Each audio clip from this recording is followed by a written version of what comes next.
This is Hartford Whaler Nation.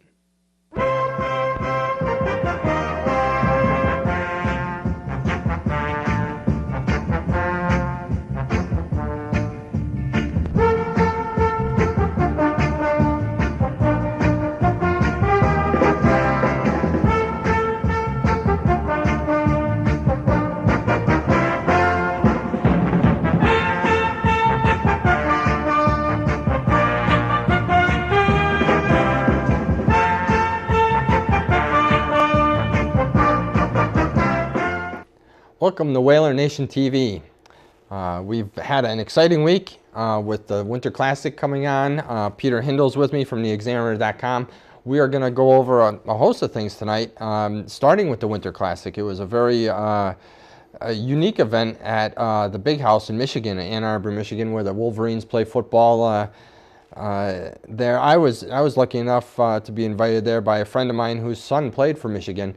And just to walk into the place is it's unbelievable. 126,000 fans. Right. They sell it out every game for Michigan football. Right. And so to see the NHL take it to the biggest place around to have their Winter Classic was really neat, with two great teams, Toronto and Detroit. A nice original six matchup there. And they really did a great job with the uniforms. They really brought back the vintage look of the Maple Leaf and the Red Wings uniforms. You know, when they spoke to the players, they could, besides it being so cold, I think it was 12 degrees that day, with light snow throughout the game. It was a sense that you brought the pond hockey back to hockey itself for the NHL. And set a record for attendance. I think it was 106,000. 106,000. Which is, I think they get usually around 105 for the Frozen Four, which they play there.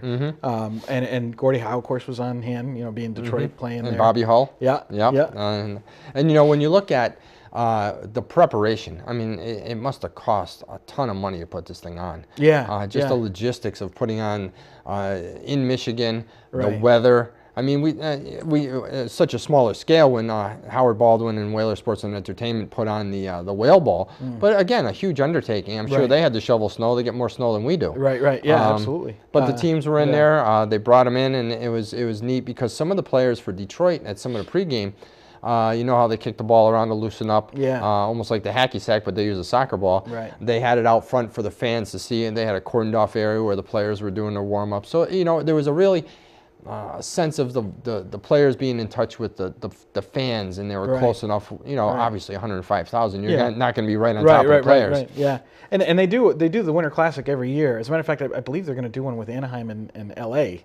at Dodger Stadium. Which is and I was just out in the L.A. area recently, and it's warm. And I remember Howard Baldwin telling us that for the Whale Bowl at the time that they were as long as they stayed under, I think, 50 degrees. You know, you could do all right. They could do, but after over 50 degrees, you know, the ice is hard to maintain outside. So I don't know how that LA Anaheim game will go. That's going to be interesting to see. You know, it'll probably be well attended. You know, it's just it'll be interesting to see if they can do it, because the weather. I don't even know when the game's actually scheduled for. And the other thing about the Winter Classic is that they do have it every year, but this one got the highest ratings, and I think you said 39 years. 39 years. They had the highest rating of an NHL game in 39 years, which is quite impressive. I mean, I give the NHL a great deal of credit when putting together such a monster event. Right. And when you get 106,000 people in 12-degree weather, and they looked like they were all having a great time. And what was really nice about it is, you know, the tickets were probably pretty pricey. But you had families there. You had young kids painting their faces. There was, you know, the Maple Leaf fans had. They made it an event. They had their faces painted, and it was really cool. And then off to the side, just like they've done in other events, they have the small rink where they have the midgets play with the young Pee-wee divisions, high school kids. Or something like. So it was great. Did they do an alumni game? They probably didn't televise it, but I don't know if they did. They did have an alumni game, because I saw the highlights with Chris Chelios and some of the, you know, Darren McCarty. Some of the old Red Wings I saw in there. So, you know, I think when you look at the undertaking, what they did, and what the end result was with the biggest rating in 39 years, they have to be very pleased with how it turned out. And it ended up being a shootout win for Toronto. So it was a great finish. Better. I mean, they couldn't ask. At least it was the worst thing you want to see is 106,000 people come out and have one team be up by 7-1 or something like that. But it was a good tight game. You know, an original six matchup, which is just great. They interviewed Phil Kessel before the game for the Maple Leafs, and they said they had a 2-hour bus ride into Michigan that day. Oh wow! And so, you know, they got there. They had to prep for the game, prep for the weather. Yeah. You know, Jimmy Howard, you felt bad because he was in goal for the Red Wings and ended up giving up the game-winning goal to Toronto. But, you know, all in all, it looked like they all had a great time. Again, it was neat to see how in between the stoppages of play, they would bring out the shovels, and they had basically a snowplow crew out there to remove the snow. Yeah. It was a steady snow throughout the game, light snow. They really did a nice job keeping it rather clean, the ice. And the only complaint was obviously when the snow built up, you get more offsides because the puck stops or it slows down. Other than that, it was a very well-played game. Not too many penalties. I don't think there was even a scrap that I remember. You know, I left in between a couple times to do some things. But it was a pretty clean game.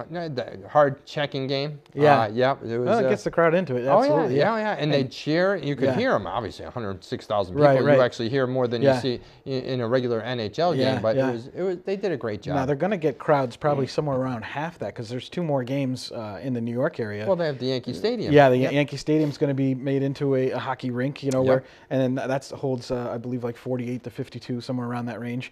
And they're going to have the Islanders and the Rangers play a game. And then the Devils and the Rangers play a game. So I believe they're both Ranger home games, I think. I'm not sure, though. I don't know. But, yeah, that might be different. But you can imagine the crowd's going to probably be more pro-Ranger than anything else. Absolutely. But, you know, those would be great games to see. And you really don't know what the weather's going to bring. Well, that's the whole thing about having these outdoor games. As much as it's a great novelty, you know, you get out there and it can be very, very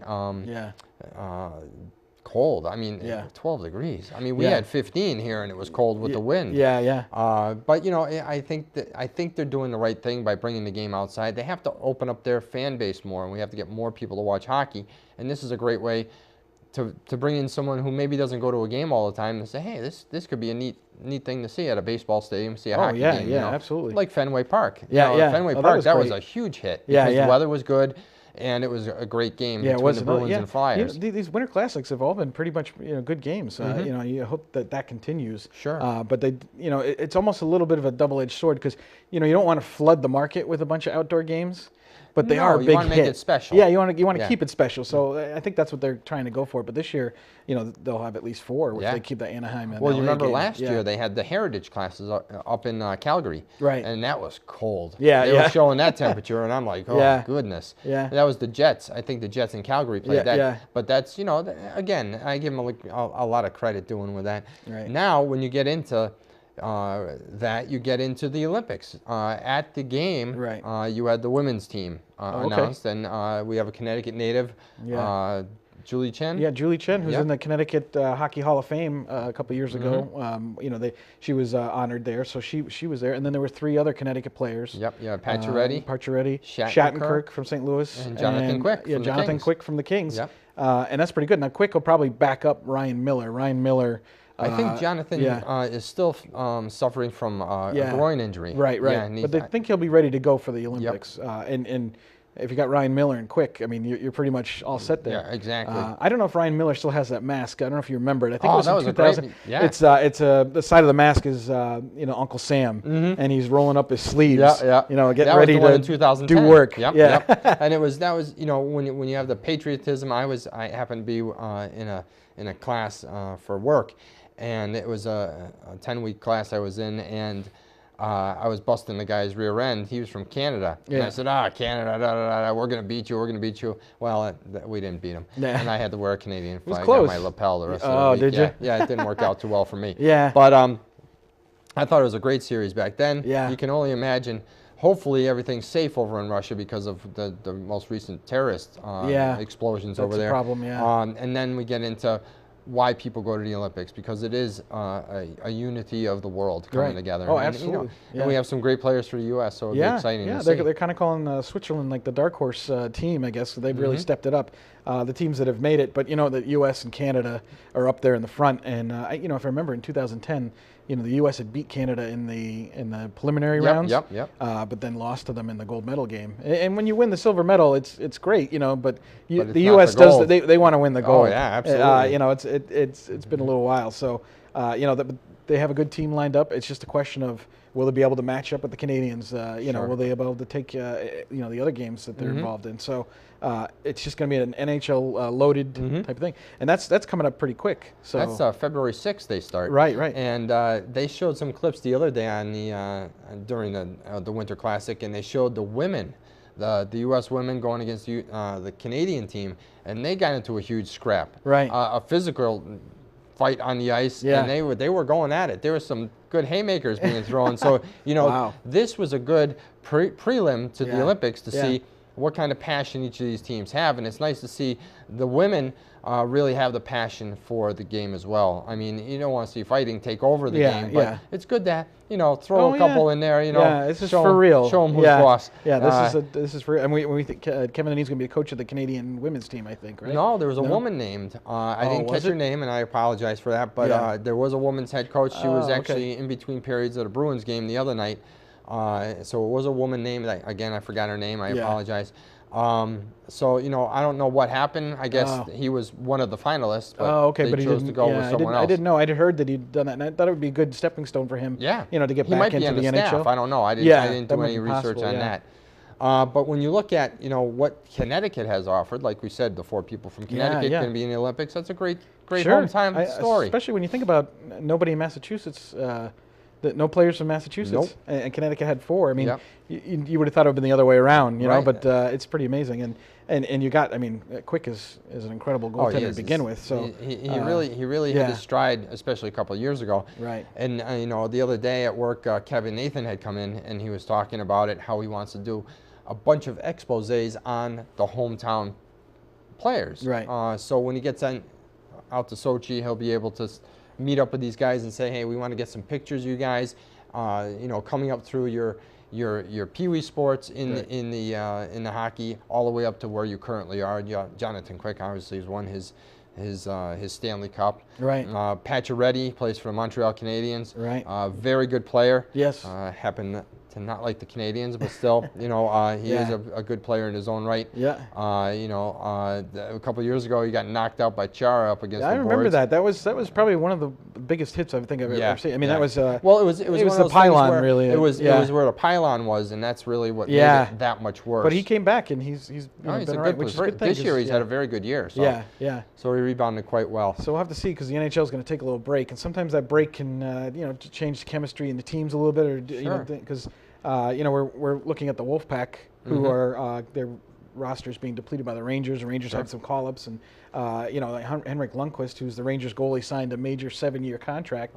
And as you know, they pulled the Wolfpack goalie Cam Talbot up to the NHL, and he's been performing very well. That's excellent. It's unfortunately hurt the Wolfpack for the local fan base here because they don't have a superstar goalie right now. Sure. You know.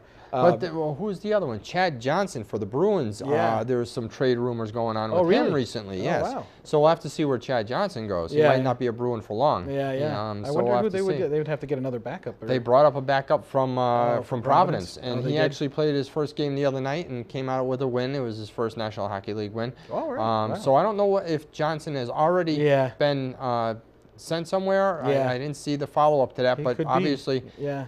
when you're dealing with the backup from Providence who Right. gets a win, Right. and Chad Johnson's nowhere Yeah, to be yeah. found. It puts a little hot under the feet. Oh, yeah, You gotta get back into the game Well, though. the Bruins but, are playing yeah. rather well. They're up at the top of the division, Yeah. battling with Montreal. Right, right. You know, So they had a great stat on the other night. I think there was the top 4 teams, and 2 of them were Montreal and Boston for most fights. Oh, okay, Majors yeah. in the league this year. Wow. And Boston was number 1. I think Montreal was number 3. So it was interesting to see the dynamics of, and if you look back when the Bruins won the Cup that year, they had a very physical team. Yeah, that's right. And you know, again, we had this conversation off camera earlier. You know, do you think fighting should be part of the game? Yeah, yeah. And when you get into, is it valuable? Is Yeah. it part of the game? Is it just all those emotions coming together?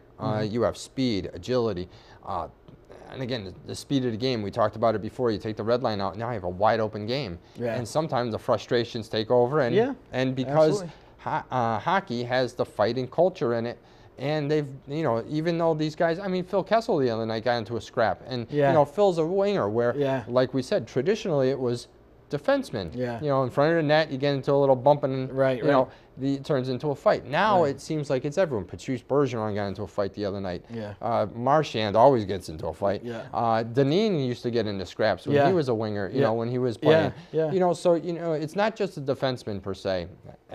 And we've seen the goalies go at it too. Yeah, that's happened more than once Yeah. for sure. You know, and it's I mean, not ever played to that level where we'd have to get involved with fighting. You know, I can't speak on the ice, but off the ice as a spectator, you know, there seems to be some value to some physical play. And I'm talking about when you face a guy like a Sidney Crosby or somebody who's a game changer. And it's just like the NFL. If you have a receiver who's making catches over the middle, you got to put a shoulder into him and let him know that, you know, it's not going to be that easy. Right, exactly. You can't stop Crosby unless you play a little physical with him. Now, at the same time, you don't want to hurt him. Sure. But you know, you have to neutralize him, and sometimes there's just times when your teammates are getting picked on, and you know you want to change the course of the game a little bit. You're going to step up and play a little bit more physical. Sure. So I think it's going to. I don't think it's ever going away. But I think that with the recent things with the NFL worrying about concussions, you saw that baseball took away the collision at home plate, so they're worried about concussions, and you know that fear is going to spread to the NHL. Safety, absolutely. Right. The NHL is going to start getting concerned about big hits, especially those open ice, you know, defensive player hits. Right. You know, that's going to have to be met pretty severely. I think we live in an age now where, or they've come to grips with, you know, defenseless players. You got to take that out of the game. Right. You know, and players have to be smarter. Your intent is not to hurt that player. Right. It's a clean, hard check. That's one thing. But when you're out there and something bad happens, you know, and you've seen it before. Oh, yeah. These high-priced players, and obviously the teams are paying their salaries. Yeah. You want them in the game. Right, I mean, Mark Savard hasn't played in, what, 3 years now? Yeah, and he's still being paid because it's part of his contract, and he's probably not going to come back. No, I haven't heard anything about him possibly, and it's too bad because he was a good player. You know, just all the way from Hartford all the way up. Yeah, Started with the Wolfpack. Started with the Wolfpack. Yep. So you know that was one of the issues. You know, the other thing we were talking about with the Whalers is the scratch ticket did well over the holidays. They have a Connecticut Lottery scratch ticket, which. You know, I'm not going to say you're going to win, but you know, it's a scratch ticket. It is what it is. You know, I believe the money goes to the state, but there's obviously some NHL licensing involved. So maybe the NHL is seeing some of this popularity in the brand. Sure. You know, that it's well, the state had to go to the NHL for the licensing, so they had to have talks and conversations with them. And that was about the same time this whole XL Center thing came in as well. Yeah, very well. When Governor Malloy came on and talked about possibly having a brand new XL Center built, and that the state would not be the sole provider for it.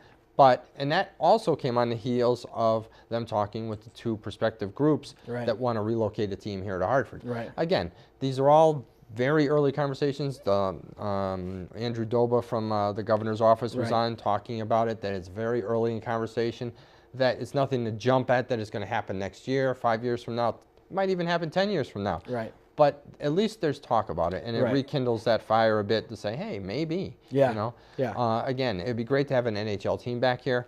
Would they be called the Whalers? We don't know. Whoever owns the team owns the team. Well, I think they'd have to be. It'd be a really tough sell not going to the Whalers after all this. But you know what? Beggars can't be choosers at the same time. Exactly. But I think that they see the value in the brand. I think Dennis House had something on the brand being number 5 in sales. Number 5 still, yeah, for a team that's been defunct and for it's 17. fluctuated. It has, but it stays right about that 5 it or less. stays in the top 10 to 12. Yeah, it's scary. Yeah. And it's not like other defunct logos are selling that well. No. Yeah, it's and like John Hodgman did on the Connecticut Forum, he had the T-shirt on, played the brass bonanza. You know, these are people that pay attention to this.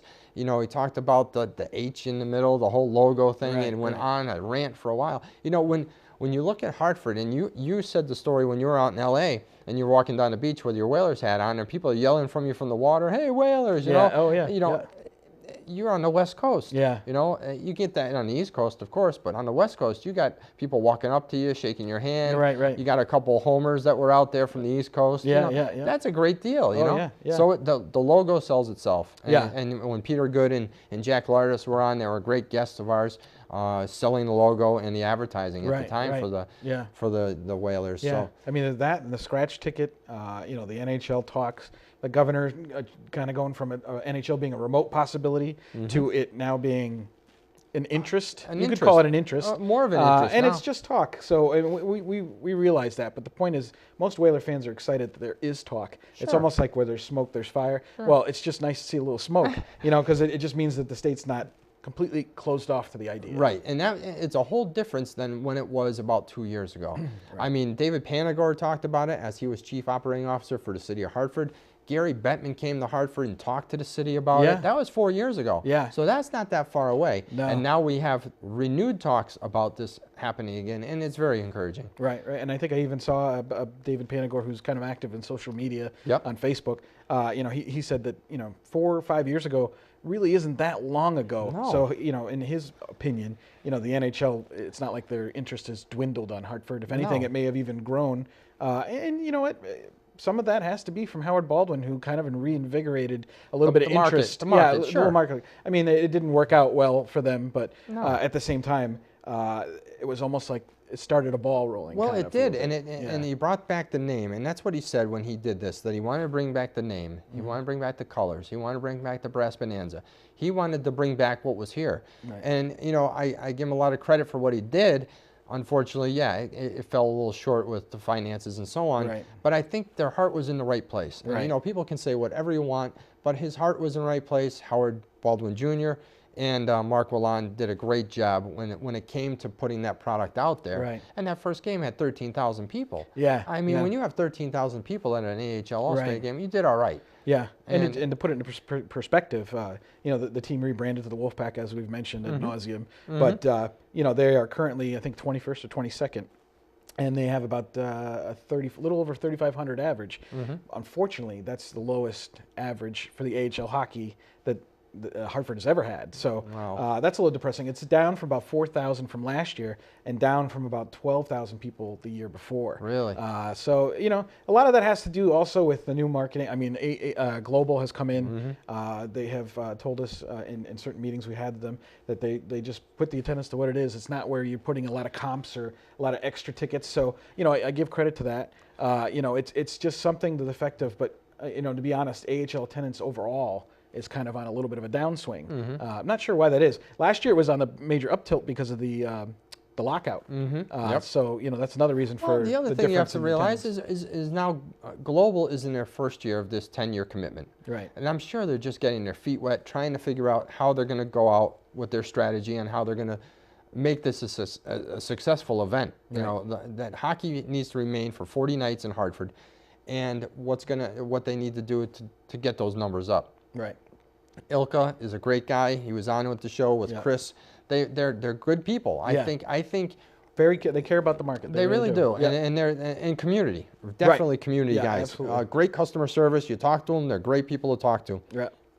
So when you get into where it goes from here, it's going to be interesting to see. Yeah, because I mean, like you said, you have a 10-year contract, so it's not like they're going anywhere. Right. The Wolfpack, we don't know what's going to happen to them, but they're at least here for the next 3 seasons. Correct. At minimum.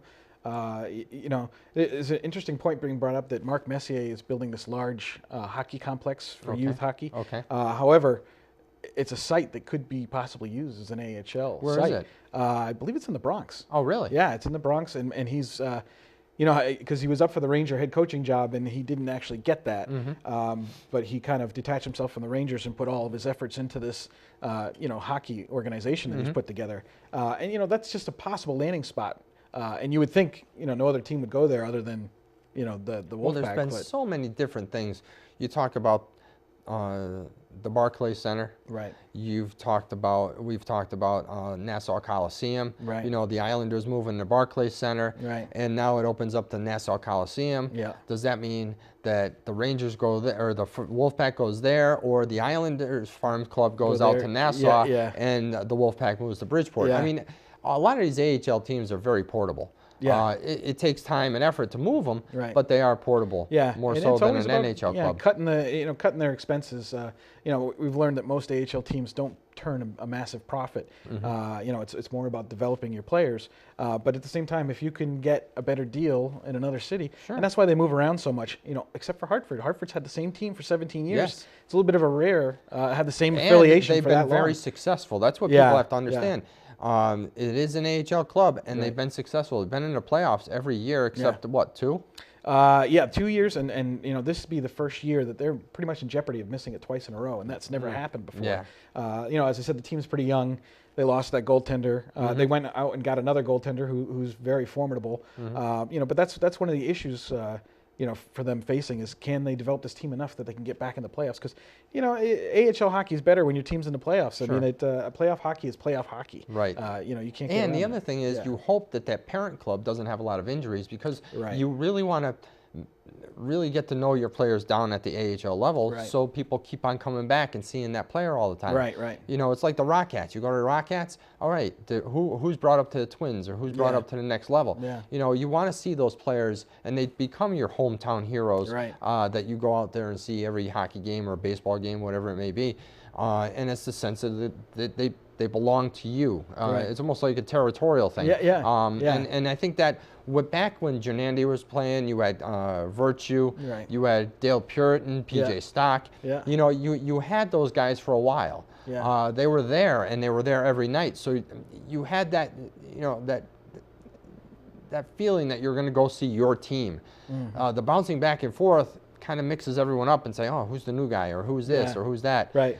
So I think having the team down there and the same guys in place help. Right. But again, even the NHL level with the Right. contracts, guys move all over the place. Yeah, they do. They do. Unless they're tied in like Lundqvist, who has a 7-year deal. Yeah, he's not going worth anywhere. Billions of dollars. Yeah, I don't know how that's going to work out for him. I always get leery about any team in any sport signing these long-term contracts, and especially when the player's over 30. Sure. And Lundqvist, I think, is going to be 31 or 32 Yep. relatively soon. But you also can't dispute his statistics are very solid. They I mean, are. he is definitely one of the top NHL goalies in the league. And to let him walk, who would you replace him with? I mean, you'd have no one. Yeah. I mean, you could put Cam Talbot in there, but he's not really proven yet. Right. But the other thing we needed to talk about was, and we mentioned it before, in the Nassau Coliseum. Over the past weekend. yeah. The USA Today actually picked up a story about what they called a mini invasion of Whaler fans at the Nassau Coliseum. Now, this was a planned event, and it was started on a Facebook page, and I think it was called Whaler Nation Invades Nassau Coliseum, and it was started by a couple guys, and their whole point was just show up for the game, no Great. buses, no bus trip, but if you can get tickets to the game. So Whaler fans were kind of scattered all over the place. But what was interesting on Twitter was the Islander fans were the first ones to bring it up in the Twitter universe. Oh, And they nice. said, is something going on here? There's a lot of Whaler fans. And then there was some cases where they had row, like a 25 seat Yep. row with Yep. Whaler fans in it. They got some coverage from the USA Today. And even one of the guys that organized the event, he wrote to the USA Today writer because they made it look like that the Whaler fans were there to heckle the Carolina Hurricanes. Right. But And there that's are not the case. No, it's not. And there, Ron Hainsey is a Connecticut native who plays for the Hurricanes, was a Whaler fan growing up. And they said they wanted to correct it, that they were there to cheer him on. Yep. And to cheer on the Carolina Hurricanes because they were the Whalers. But now some Whaler And look fans... at their history. Right. So Right. The history some Whaler that fans aren't warming up to the idea, so I Right. can understand that. Well, but, and a friend of mine who works for Carolina gave me a call and, hey, is there any rumors to this? yeah, so even he heard about it. Yeah, he heard about it. And, Yeah. and it was nice for me to say, yeah, I heard there's a bunch of people going down to the game. So, Yeah. we have to cut out. We only have about a minute left. But, we talked about so much, and, the Winter Classic was great. The Olympics are coming up. We hope you all watch the Olympics, cheering on Yeah. the U.S. team Yeah. and our Connecticut natives that are Yeah. proudly serving our country That's right. at the Olympics. Yeah. And we're going to catch you next time on Whaler Nation TV. Remember, we are one nation under green.